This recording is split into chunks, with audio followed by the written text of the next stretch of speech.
Bien-aimés dans le Seigneur, bonjour, ici encore votre frère Amazi de Siloé.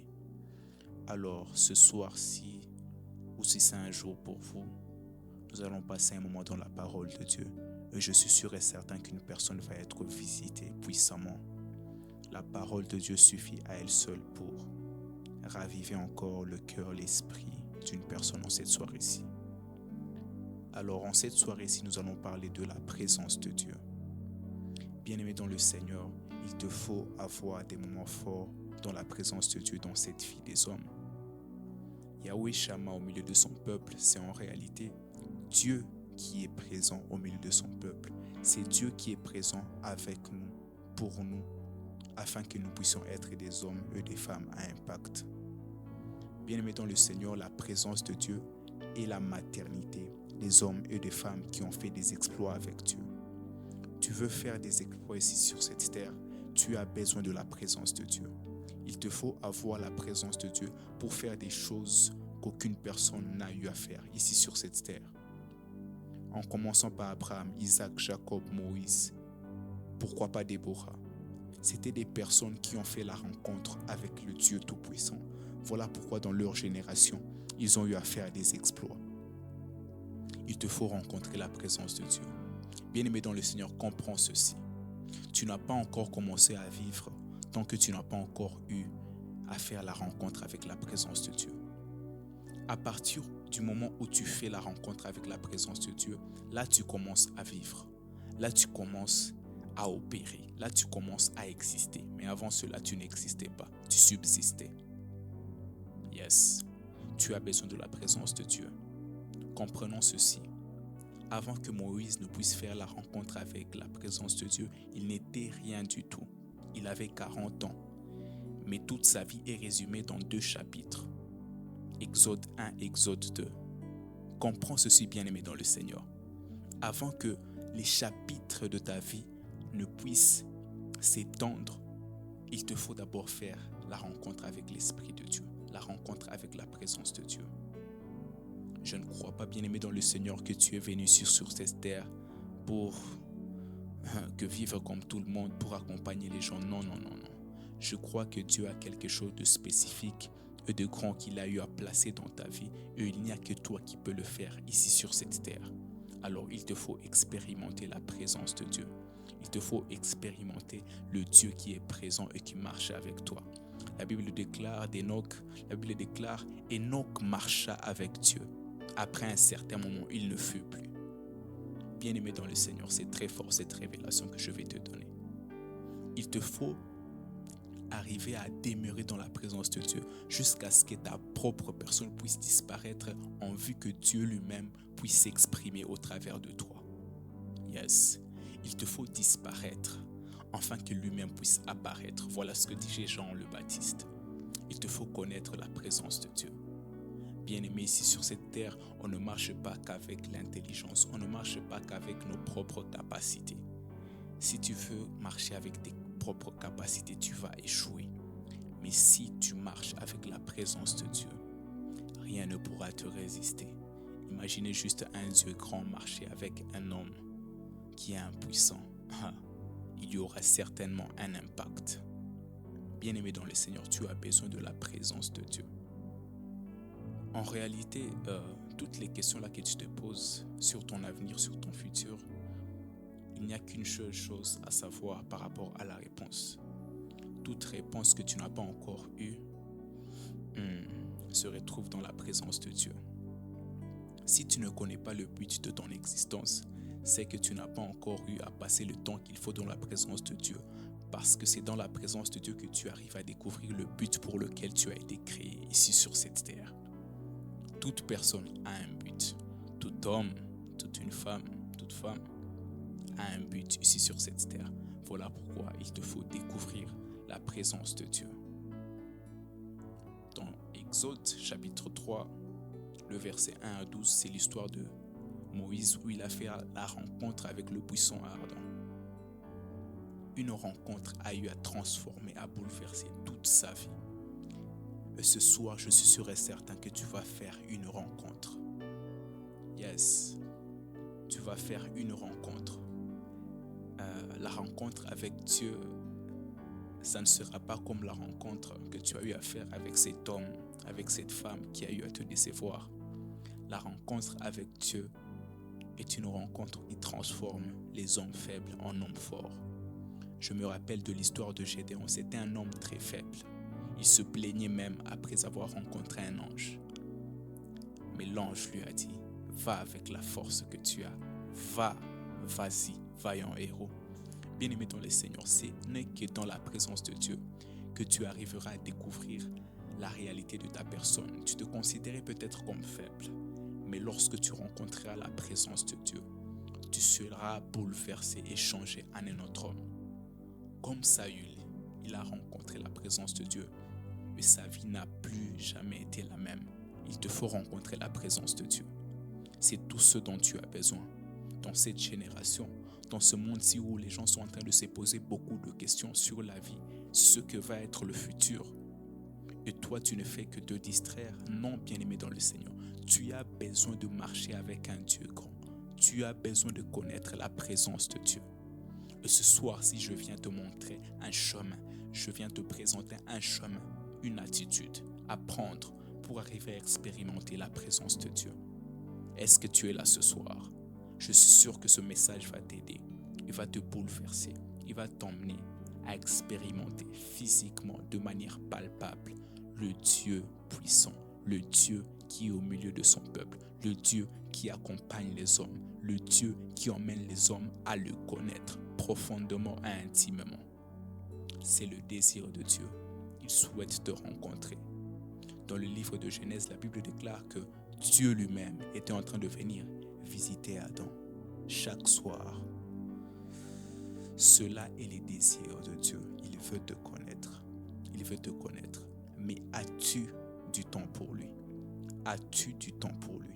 As-tu des moments que tu consacres pour ce Dieu vivant? C'est tout ce que je te demande ce soir. Et nous allons continuer notre message. Je suis sûr et certain que tu seras visité. Je suis sûr et certain que tu seras transformé par la présence de Dieu. Yes, la présence de Dieu est tout ce dont tu as besoin. Quand tu rencontres Dieu, ta vie change. Quand tu rencontres Dieu, la première des choses qu'il fait, il change ton nom. Nous n'allons pas lire, mais je vais vous donner les passages. Genèse 32, 23 à 33. C'est l'histoire de Jacob lorsqu'il fait la rencontre avec l'ange. Vous allez noter ceci dans ce verset. C'est que Jacob rencontre l'ange de l'Éternel. Voici ce qui se passe. Il commence à lutter avec l'ange. Il lui demande, « Ange, quel est ton nom ?» Mais j'aime la réponse de l'ange. L'ange lui dit, « Pourquoi tu veux connaître mon nom ?» Jacob insiste, il veut connaître le nom de l'ange. Ce que j'aime est que l'ange ne lui a jamais dit qui était son nom. La personne qui l'appelait ange n'a jamais dit qui elle était. Mais j'aime à la fin de l'histoire, c'est que Jacob est en train de demander la bénédiction. Bénis-moi, bénis-moi, bénis-moi. Mais l'ange a fait une chose, c'est qu'il lui a dit, à partir d'aujourd'hui, tu t'appelleras Israël. Et c'est tout ce que l'ange lui a dit. Bien-aimé dans le Seigneur, tu dois comprendre ceci. La plus grande bénédiction que tu reçois dans ta vie, c'est de connaître qui tu es dans la présence de Dieu. La plus grande bénédiction que Jacob a reçue, c'était la révélation de sa personne et de sa mission. Parce que Jacob était en réalité une nation des 12. Yes, bien-aimé dans le Seigneur, la plus grande bénédiction que tu peux recevoir dans la présence de Dieu, c'est de connaître en réalité qui tu es. La plus grande richesse qu'un homme peut avoir dans la présence de Dieu, c'est de connaître en réalité qui elle est. Qui elle est. Et ce que j'aime dans la suite de sa rencontre avec l'ange, c'est que après l'avoir rencontré, Jacob lui-même a compris, sans l'aide d'un homme, qu'il a rencontré en réalité Dieu. Il n'a pas rencontré un ange. Yes. Voilà pourquoi, bien-aimé dans le Seigneur, tu dois comprendre une chose, qu'il te faut faire la rencontre avec la présence de Dieu. Toutes ces questions que tu te poses sur Dieu, qui est Dieu, qu'est-ce que je suis en train de faire sur cette terre, tu auras des réponses que dans la présence de Dieu. Dans la présence de Dieu, tu auras la révélation qu'il faut de ce Dieu-là que tu es en train de chercher. Tu le cherches à gauche, à droite, tu te poses des questions. Mais il te faut comprendre que tu dois vivre la présence de Dieu pour le comprendre. Tu dois vivre la présence de Dieu pour te comprendre toi-même. Tu dois vivre la présence de Dieu pour comprendre le monde. Tu dois vivre la présence de Dieu pour comprendre l'étendue de ton appel et arriver à être un homme d'impact. Il te faut vivre la présence de Dieu. Yes, il te faut vivre la présence de Dieu. À chaque fois que Dieu veut faire des choses sur cette terre, il se cherche un homme qui passe du temps dans sa présence. C'est très important ces choses. Quand Dieu veut emmener son agenda quelque part, ici sur cette terre, il cherche un homme qui doit faire des grandes choses avec lui. Voilà pourquoi les hommes de la Bible ont été tirés comme par Dieu. Ils ont eu à faire des choses qui ont glorifié le Seigneur. Et ce soir-ci, en cette journée-ci, ça dépend de l'heure à laquelle tu vas me suivre, Dieu est en train de te chercher. Dieu est en train de chercher une personne à explorer. Et ce soir-ci, il t'a trouvé. Voilà pourquoi il te faut être encore sensible pendant ce moment-ci. Et je suis sûr et certain que Dieu va te visiter puissamment. Yes. Quelque chose de pratique. Je vais t'enseigner quelque chose de pratique qui va te permettre de vivre la présence de Dieu de manière quotidienne dans ta vie. Avant d'entamer ce point-là, tu dois comprendre deux choses. Il y a deux types, deux catégorisations de la présence de Dieu. Il y a la présence de Dieu qui est partout. Dieu est partout, il est dans les bars, Dieu il est sous la mer, Dieu il est partout en tout cas dans le désert, il est dans les lieux les plus éclairés, il est aussi dans les lieux les plus sombres de la terre. Voilà pourquoi David le déclare dans le psaume 139, le verset 7 à 9, il le déclare et il dit « Où irai-je loin de toi? Où me cacherai-je? Même sous l'eau tu es, même dans le ciel tu es partout, même lorsqu'il y a des ténèbres, tu es là, même lorsqu'il y a une forte lumière, tu es là. Dieu est partout. » Ça, c'est la présence de Dieu liée à son omniprésence. Dieu, il est partout. Deuxième type de présence de Dieu, la présence de Dieu manifeste. C'est lorsque Dieu est présent au milieu de son peuple. C'est la présence manifeste de Dieu. Voilà pourquoi on parle des fois de Yahweh Shammah. Yahweh Shammah au milieu de son peuple. Et ce soir, je suis sûr que tu vas arriver à vivre cette présence de Dieu qui est manifeste, qui est palpable. Tu peux la sentir sur tes mains. Tu peux la sentir au niveau de ton corps. La présence de Dieu, elle est réelle, bien-aimé dans le Seigneur. Ce n'est pas quelque chose qui est un peu dans ta tête, non. C'est quelque chose de réel et de palpable. Il est tangible, cette présence. Et tu dois la vivre de manière quotidienne. Est-ce que tu peux t'abandonner dans la présence de Dieu? Est-ce que tu peux t'abandonner dans la présence de Dieu? Je suis sûr et certain que ces moments suffisent pour bouleverser ta vie. Il te faut vivre la présence manifeste de Dieu de manière quotidienne. Beaucoup de personnes vivent que pour vivre. Mais en réalité, pour arriver à vivre et avoir un certain impact, il te faut avoir la présence de Dieu de manière quotidienne dans ta vie. Es-tu conscient de la présence de Dieu maintenant, près de toi? Es-tu conscient que Dieu est là? Il veut te parler. Es-tu conscient que Dieu veut faire quelque chose au travers de toi? Es-tu conscient que Dieu veut passer du temps avec toi? Voilà pourquoi même lorsque nous sommes dans des églises, nous devons être conscients de sa présence. Lorsque tu commences en réalité à être conscient de sa présence, c'est alors que tu commences à vivre le Dieu qui est dans sa présence.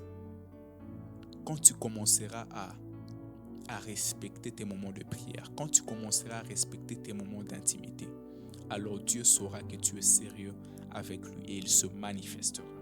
Tu as besoin d'être sérieux dans tes moments de prière. Tu as besoin de l'accueillir. Tu as besoin de considérer la présence de Dieu près de toi. Beaucoup de personnes prient, mais beaucoup de personnes arrivent à avoir la conscience de sa présence quand ils prient.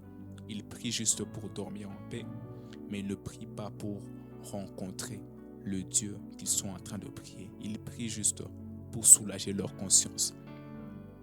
C'est tellement regrettable et triste. À chaque fois que tu pries, bien-aimé dans le Seigneur, sois conscient que Dieu est là. Sois conscient que quelque chose va se passer. C'est parce qu'on ne s'attend pas à lui qu'on n'arrive pas à vivre sa gloire.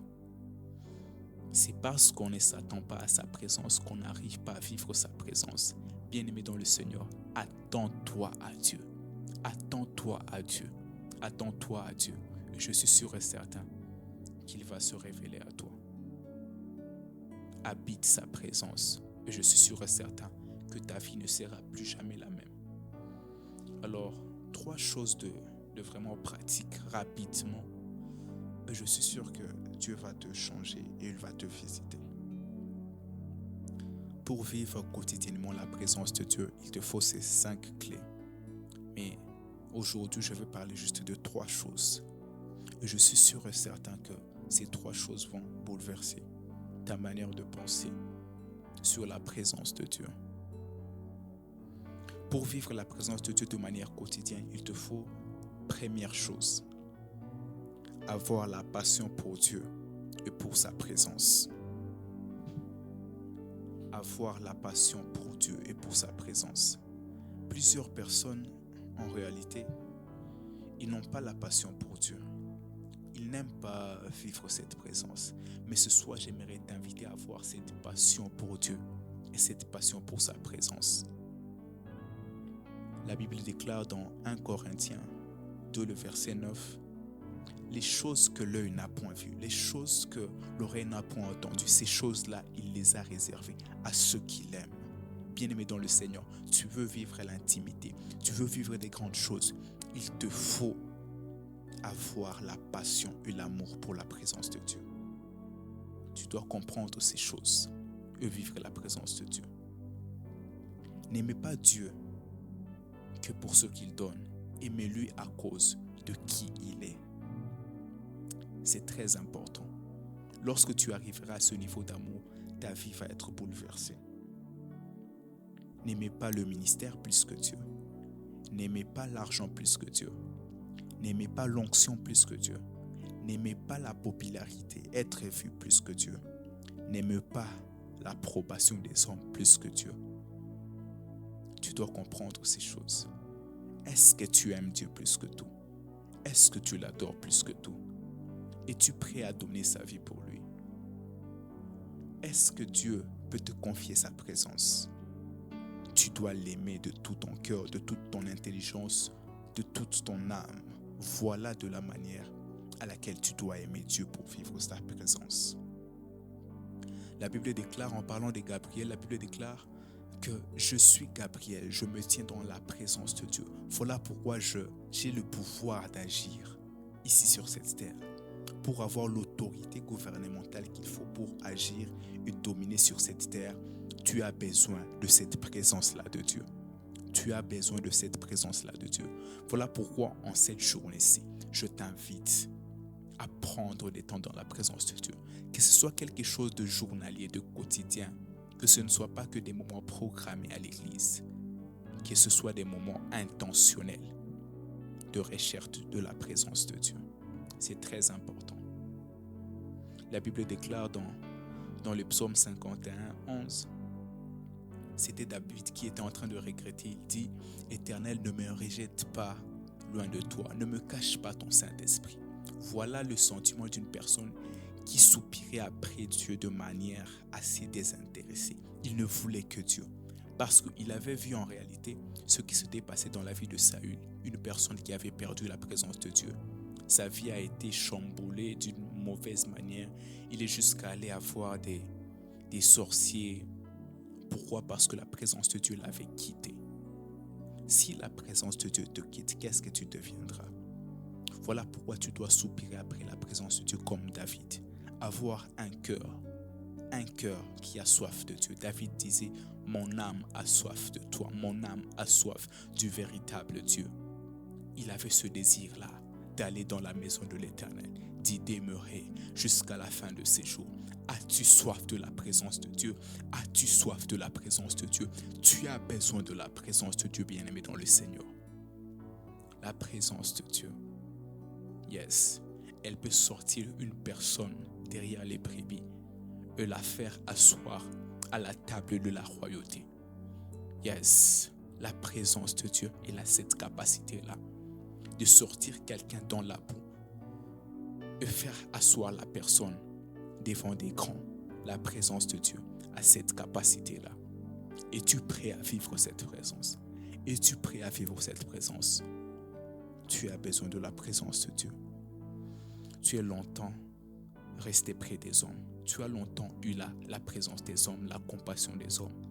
Il est temps que tu puisses essayer la présence de Dieu. Tu dois connaître la présence de Dieu. Pas que la présence de Dieu dans ta tête, tu te dis des choses. Non, une présence manifeste de Dieu. Tu dois la connaître, bien-aimé dans le Seigneur. Parce que c'est ce qu'il te faut pour être un homme qui apporte des changements ici sur cette terre. Tu as besoin d'un Dieu tout-puissant.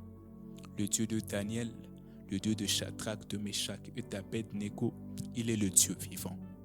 Le Dieu qui nous donne d'être distingués, même lorsque nous sommes en train de recevoir des contradictions. Ça, c'est le Dieu de la Bible. Ça, c'est le Dieu présent au milieu de son peuple. Tu as besoin de connaître cette présence de Dieu. Deuxième chose à savoir pour arriver à vivre la présence de Dieu de manière constante dans sa vie. Il te faut avoir le désir de plaire à Dieu et de l'obéir de manière inconditionnelle. Avoir le désir de plaire à Dieu et de l'obéir. La Bible déclare dans Jean 8, 29, c'est Jésus qui était en train de parler. Il dit ceci: « Celui qui m'a envoyé est avec moi et il ne m'a pas laissé seul parce que je fais toujours ce qui lui est agréable. » Jésus, le Fils de Dieu. Dieu ne lui a pas abandonné parce qu'il faisait ce qui est agréable à son Père. À combien plus forte raison toi? Pour que Dieu puisse être avec toi de manière quotidienne, il te faut avoir le désir de le plaire et de lui être agréable. Jésus lui-même, il le disait. Dieu, il est avec moi de manière quotidienne. Vous voyez des signes, des prodiges et des miracles chaque jour avec moi. Pourquoi? Parce que je fais ce qui lui est agréable. Lui, le Fils de Dieu. Alors toi, tu crois que tu vas vivre quoi? Tu crois que tu vas faire le contraire et vivre des résultats? Non. Tu dois passer par le même chemin que Jésus. Tu dois passer par ce même chemin pour arriver à vivre des résultats et des miracles dans cette génération. Tu cherches l'onction, tu cherches à être utilisé par Dieu comme Jésus-Christ. Il te faut être un homme qui a un cœur tourné vers Dieu et qui cherche à le faire plaisir en tout temps, en toutes circonstances. Jésus, lui le Fils de Dieu, il le faisait. Tout ce qu'il faisait, il le faisait venant du Père. Il faisait des choses qui étaient agréables à son Père. Voilà pourquoi il avait de l'impact et de l'influence sur cette terre. Il te faut avoir ce cœur-là. Il fallait que Jésus puisse être agréable à son Père. Un autre verset, Ézéchiel 33, 31.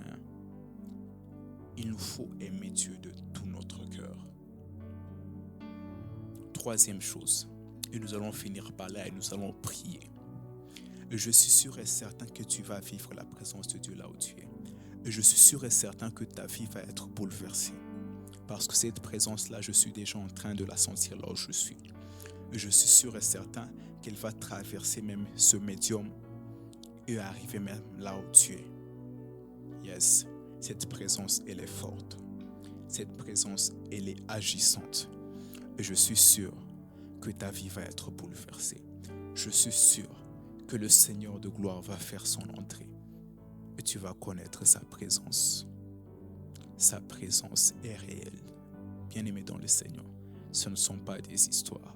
Dieu est réel. Et tu as besoin de connaître sa présence aujourd'hui. Troisième chose à savoir.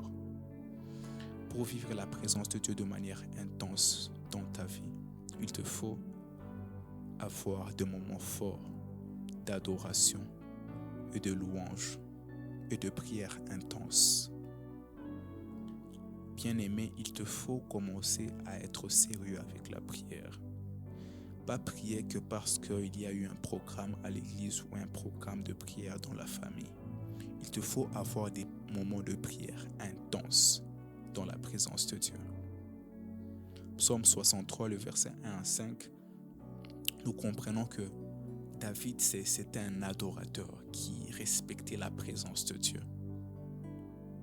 Si tu veux que Dieu en réalité vienne dans ton quotidien, tu dois apprendre à l'adorer, à l'adorer, à l'adorer. N'accepte pas que le diable puisse te voler ta vie d'adoration à cause des problèmes par lesquels tu passes. Cette parole est pour une personne. N'accepte pas cela. Les hommes comme Paul et Silas, ils ont loué l'Éternel et les portes de la prison se sont ouvertes dans Actes 16, 25 à 40. Pourquoi? Parce qu'ils ont loué l'Éternel. Bien-aimé dans le Seigneur, l'adoration, la louange dégage les portes spirituelles et permet à Dieu d'entrer en action dans notre vie. Sois un homme de la prière, sois un homme de longs moments de louange, d'adoration. Parce que ce sont ce moment-là qui te donneront d'inviter Dieu. Yes, il te faut vivre la présence de Dieu. Il te faut connaître ces moments forts. Voilà pourquoi je t'invite à être un homme d'adoration. Un homme qui ne permet pas que le jour puisse se lever sans être passé dans la présence de Dieu. L'adorer de tout son cœur. L'adorer pour ce qu'il est. L'adorer pour ce qu'il est. L'exalter, exalter son nom. Voilà pourquoi en cette soirée-ci, en ce moment-ci, tu vas adorer Dieu. Je ne sais pas la musique que tu vas mettre, mais adore-le. Et sa gloire va descendre. Et sa gloire va descendre. Et sa gloire va descendre. Je suis sûr et certain de ces choses. Et tu vas être transformé, bouleversé. Il te faut passer des moments forts d'adoration. Bien-aimé dans le Seigneur, il te faut avoir ces moments-là où tu n'es pas là en prière que pour demander. Non, la Bible déclare que l'Éternel lui-même, il cherche les vrais adorateurs. Parce que toi, tu veux rencontrer sa présence, mais tu ne sais pas en réalité que le Dieu que tu es en train de chercher, en réalité, c'est lui qui est en train de te rechercher. Mais as-tu un cœur d'adorateur? As-tu un cœur qui est incliné et qui cherche à glorifier le Dieu tout-puissant, le Dieu de tous les âges, le Dieu duquel tirent origine toutes les familles de cette terre? Es-tu prêt à l'adorer? Es-tu prêt à l'adorer? Tous les jours, chaque matin, chaque soir, l'adorer. Et ce soir-ci, nous allons l'adorer. Et ce soir-ci, nous allons le célébrer. Et sa présence va prendre place. Ô Dieu Tout-Puissant, me voici encore devant ce peuple, je suis en train de te le présenter. Plusieurs se posent des questions. Plusieurs veulent connaître ta présence. Je t'en prie, ô Dieu de gloire, révèle-toi plusieurs. Je te célèbre le Dieu de mon salut. Je te célèbre le Dieu duquel nous tirons notre source d'existence. Dieu soit élevé. Dieu soit élevé. Dans la vie de mon frère, dans la vie de ma soeur, sois élevé. Nous t'élèvons puissamment. Nous t'élèvons puissamment. Ton nom est grand. Ton nom est saint. Ton nom est redoutable. Tu es le Dieu de tous les esprits. Tu es le Dieu de qui nous tirons toute source d'existence. En toi, il n'y a rien de caché. Parce que tu es grand. Tu connais une personne ici par son nom, par sa famille, et tu l'as choisi à faire des grandes choses. Voilà pourquoi je te la présente, ô Dieu de gloire. Elle se pose peut-être des questions sur son futur, peut-être des questions sur sa mission sur cette terre. Mais ce soir-ci, il est venu que pour t'adorer, le Dieu qui l'a créé, le Dieu qui lui a donné l'intelligence, le Dieu qui a placé tout ce qui se trouve autour d'elle, envie qu'elle puisse influencer. Je te célèbre pour la vie de mon frère. Je te célèbre pour la vie de ma soeur. Parce que je sais une chose, que ce que tu as placé en elle arrivera à impacter l'Europe, arrivera à impacter les États-Unis, arrivera à impacter l'Australie, jusqu'aux extrémités de la terre. Tu es venu sur cette terre et tu es mort pour nous, envie que ton impact puisse s'étendre. Sois élevé, le Dieu des lumières. Sois élevé, le Dieu des lumières. Sois élevé, le Dieu de lumière. Ainsi avec toi, nous allons prier parce que tu nous as choisis. Ainsi avec toi, nous ferons des exploits parce que tu nous as choisis. Ainsi avec toi, nous ferons de grandes choses parce que tu as prédestiné déjà, yes, des grandes choses en avance, afin que nous puissions les vivre. Ainsi donc, notre vie devant toi est une rediffusion. Et nous sommes sûrs et certains que par nous, cette génération te connaîtra. Nous sommes sûrs et certains que par nous, cette génération te vivra. Nous sommes sûrs et certains que tu as eu à nous plonger dans ta présence pour arriver à être des hommes d'impact. Sois élevé, grand roi. Sois élevé, Dieu Tout-Puissant, pour mon frère et ma soeur qui est en train de vivre ta présence maintenant. Je le déclare, que ta présence puisse l'environner et qu'il puisse être transformé en un autre homme par ta présence, par ta puissance. Son intérieur est bouleversé et changé parce qu'il fait ta rencontre. La rencontre avec le Saint-Esprit, la rencontre avec le Saint d'Israël, qui n'a jamais laissé une personne indifférente. Paul t'a rencontré. Que mon frère et ma sœur aussi puissent te rencontrer. Quel que soit le chemin qu'il avait emprunté, qu'ils puissent te rencontrer aujourd'hui, dans le nom du Seigneur Jésus-Christ. Au nom de Jésus, reçois cette grâce, reçois ces paroles et sois transformé.